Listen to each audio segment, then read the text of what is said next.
नमस्कार दोस्तों, मैं नरेंद्र आपका एनके अकेडमी में स्वागत करता हूं। आज अपना टॉपिक रहेगा डीएफसीसी के according basic electrical. Basic electrical ऐसा टॉपिक है जो कि सारे एग्जाम में, जो कि आईआईटी से रिलेटेड हो, सारे एग्जाम में क्वेश्चन पूछे जाते हैं। तो क्वेश्चन किस प्रकार से आते हैं, किस प्रकार से अपना एक टॉपिक लेके चलेंगे, उसके प्रकार आगे के नेक्स्ट टॉपिक डिस्कस करेंगे।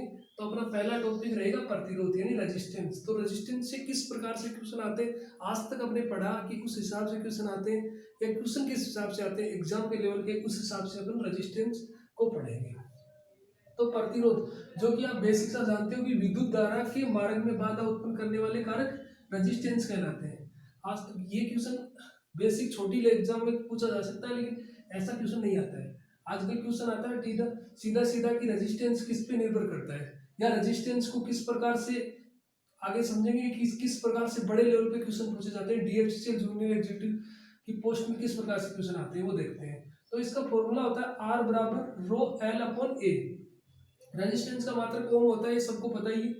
तो ये रो क्या है, रो होता है आपका रजिस्टिविटी यानी प्रतिरोधकता, एल होती है लंबाई, ए होते हैं एरिया क्षेत्रफल।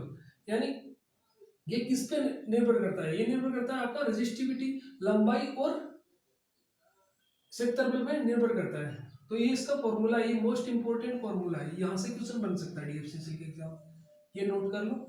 वैसे आता ही होगा, लेकिन ये दो फैक्ट है, ये दो फैक्ट है जो कि ऐसे फैक्ट है कि इनसे क्वेश्चन बनते हैं, हर एग्जाम में क्वेश्चन बनते हैं और कंफ्यूजन वाले क्वेश्चन बनते हैं। कि अपन देखेंगे कि किस प्रकार से क्वेश्चन बनते हैं, किस प्रकार से अपन कंफ्यूजन होते हैं। सीधा सा क्वेश्चन बनता है और सीधा 1 सेकंड में आप सॉल्यूशन कर सकते हो, 2 सेकंड आपको लगेगी सॉल्यूशन करने में, 1-2 सेकंड में आप आंसर निकाल सकते हो अगर आपको कॉन्सेप्ट समझ में आ गया तो पहले अपना तार को खींचकर लंबाई को n गुना बढ़ा दिया जाए।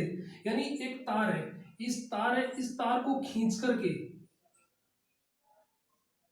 ये अपना तार है, इस तार को खींच करके, खींचेंगे तो पतला हो जाएगा, बेसिक सी बात है, और इसको लंबा कर दिया जाए। खींच करके लंबा कर दिया जाए तो इसका रेजिस्टेंस में क्या फर्क पड़ेगा, इसका नया रेजिस्टेंस क्या होगा। इसका फॉर्मूला होता है आर न्यू बराबर एन स्क्वायर और आर ओल्ड। यानी जितने गुना अपन प्रतिरोध को बढ़ाते हैं उसका स्क्वायर, और जितना पुराना प्रतिरोध है उसका मल्टीप्लाई करते हैं, तो ये आर न्यू आपका आ जाता है। ये फॉर्मूला आपका बहुत ही इंपॉर्टेंट फॉर्मूला है। अगर ये देखना है कि खींचकर, अगर खींचकर लंबाई को n गुना बढ़ा दिया गया है तब जाके ये फॉर्मूला काम करेगा।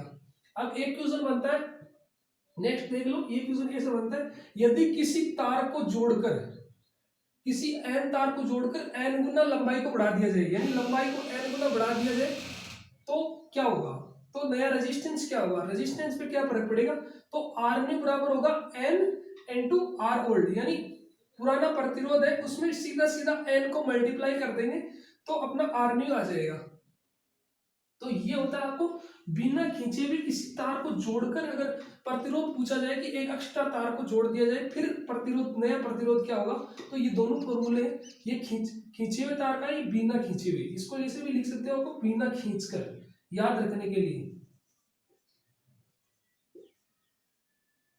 बिना खींचकर लंबाई को बढ़ा दिया जाए, बढ़ा दिया जाए तो नया प्रतिरोध क्या होगा, तो नया प्रतिरोध ये होगा आर न्यू बराबर N into R old. Next देखते हैं इसके क्वेश्चन किस प्रकार से आते हैं। अब देखते हैं क्वेश्चन की किस प्रकार से क्वेश्चन आते हैं। अपन ने अभी समझा था कि रेजिस्टेंस को, लंबाई को बढ़ा दिया जाए, खींचकर बढ़ा दिया जाए, या नया प्रतिरोध ज्ञात करने के लिए, तो किस प्रकार से दो प्रकार के अपने टाइप देखे थे।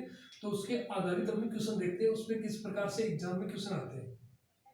तो अपना क्वेश्चन नंबर 1 है, किसी तार का प्रतिरोध 10 ओम है, यदि इसे खींचकर, ये ध्यान रखना, खींचकर 4 गुना बढ़ा दिया जाए तो खींचे हुए तार का नया प्रतिरोध क्या होगा। तो खींचे हुए तार का नया प्रतिरोध अपन को ज्ञात करना है। तो अपन ने फॉर्मूला लिखा था, क्या लिखा था, आर न्यू, यानी नया प्रतिरोध ज्ञात करने के लिए आर न्यू, नया रेजिस्टेंस बराबर एन स्क्वायर यानी आर ओल्ड, यानी पुराने तार का प्रतिरोध आर ओल्ड। तो इसके अंदर वैल्यू रख देंगे, तो एन की वैल्यू है अपने कितने गुना बढ़ा दिया जाए, 4 गुना, तो 4 का स्क्वायर, और पुराना प्रतिरोध कितना है किसी तार का प्रतिरोध, तो 10 ओम है, तो यहाँ पे 10 लिख दिया।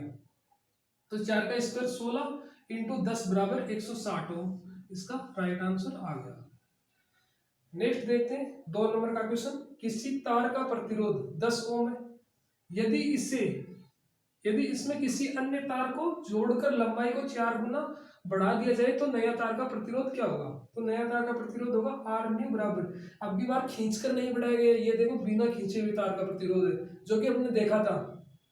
तो आर न्यू बराबर होगा एन इंटू आर ओल्ड, यानी नए तार का प्रतिरोध बराबर एन यानी कितने गुना बढ़ा दिया गया, आर ओल्ड यानी पुराने तार पुराना रेजिस्टेंस कितना है, तो पुराना रेजिस्टेंस 10 ओम है, एन 4 इंटू 10 यानी 4 गुना बढ़ा दिया गया, 4 इंटू 10 तो कितना आएगा 40 ओम। 40 ओम इसका राइट आंसर हो जाएगा। तो ये देखना जरूरी है कि खींचकर बढ़ा दिया गया है या लंबाई को किस प्रकार से बढ़ाया गया है, ऐसे ही जोड़कर बढ़ाया या खींचकर बढ़ाया है। ये इस प्रकार से क्वेश्चन आते हैं, सीधा सीधा क्वेश्चन आते हैं। अगर आपको पता है, अगर आपकी प्रैक्टिस है तो आप 1-2 सेकंड में कर सकते हो, वरना ये गलत हो जाएगा आपका। तो ध्यान से देख लो, स्क्रीनशॉट ले लो, इस प्रकार से क्वेश्चन बनते हैं। नेक्स्ट देखेंगे अपन आगे प्रतिरोध के बारे में।